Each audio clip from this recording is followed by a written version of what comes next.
અને બીજું કે ભારતનું બંધારણ આઈપીસી સીઆરપીસી બધું વાંચીને આવ્યો એક આઈએસ અધિકારીઓ એટલો નોલેજ છે મને કાયદાનો એટલે જ જણાવું છું એક આક્ષેપ નથી મારા ઉપર બેન કદાચ કોઈ ઉલટું તમારો ભાજપ વાળો કહે ને કે લખન દુવાણ આમ છે તેમ છે તો એક ક્યાંય નહીં આવે બરોબર છે પણ બેન વસ્તુ એક જ છે આ પાસે અમારી એક જ માંગ છે કે તમે વહેલી તકે આ લોકોને પ્લોટ ફાળવણી કરાવો પ્રધાનમંત્રી આવાસ યોજના હેઠળ હું એની જવાબદારી લઉં છું કે એક પણ વ્યક્તિ આનામાં ખોટો અમે સામેલ નહીં કરીએ જેનું રાશન કાર્ડ અહીંયાનું છે જેનું આધાર કાર્ડ અહીંયાનું છે જેનું ચૂંટણી કાર્ડ બે બીજી વાત કે બધા ભાજપના વોટર છે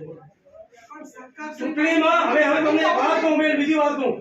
અહીંયા મકાન તોડી નાખ્યા ને છતાંય બે લોકો વોટ ભાજપ તમે વિચાર કરો એસઆરસી ની કંડલા પોર્ટ ની રજૂઆત કરો હું તમને ગાઈડલાઈન મને ખબર છે તમે નથી જાણતા બેસાડી દીધું છે તમને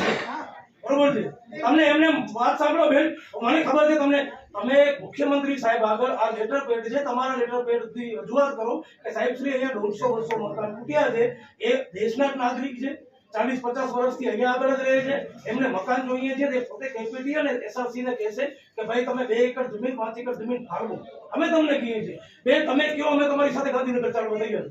જમીન મળે તો હું પણ જમીન લેવાની છું તમને ઈ પણ તો ધ્યાન છે ને તમે મારું બધું બેકગ્રાઉન્ડ જાણો છો સારી બેન વાત સાંભળો મારી તમે જમીન લેવલના હો તો 400 મહિલાઓને 5 મિનિટ મળવા આવો કેમ નહીં અરે પદ મળી ભલે તમે જમીન લેવલના હશો પદ મળી ગયું ને બહાર નથી નીકળતા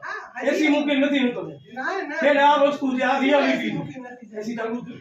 કેમ નહીં ઈ તો આપણે રૂમમાં 400 મહિલાઓ છે બેન મારે તમારું શું કહેવું છે એસી તો નો યુઝ કરવાની ના યુઝ કરો